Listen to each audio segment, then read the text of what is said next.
Hello guys! Nandito po pala kami sa may Grass Residence Tower 3 upang mag-decoration again. So, habang nagpiprepare po kami ng aming mga props at natayo na po namin ng stand balloon na yan, isusunod na po namin ididikit yung mga styrofoam na ginawa po ni Genty.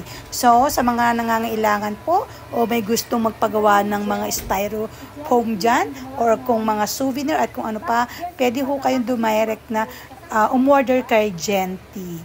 O guys, dyan lang po kayo. Stay put lang po kayo at baka mayroon kayong matutunan ulit na kahit konti nasa aming paggawa. Okay guys, ingat po tayo palagi.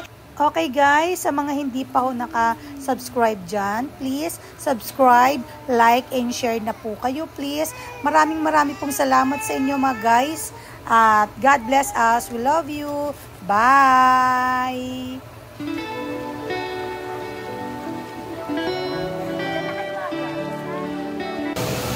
Okay guys, ikakabit na po namin ang aming mga props. Katulad po nito. Mga nasa 25 pieces po ito na styrofoam na gawa po ni Genty. Ayan. Diba? Diyan na kayo mga guys. At manood. Huwag po kayo manawa. Ha? Stay put lang po kayo dyan.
At ito na nga guys, tapos na po ang aming decoration. Kaya napagtripan namin na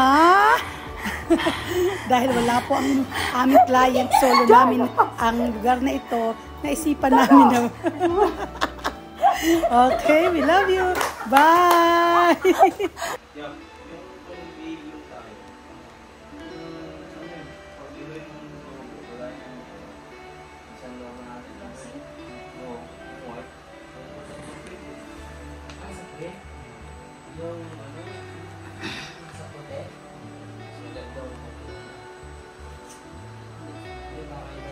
Stand Joy. Stand Joy.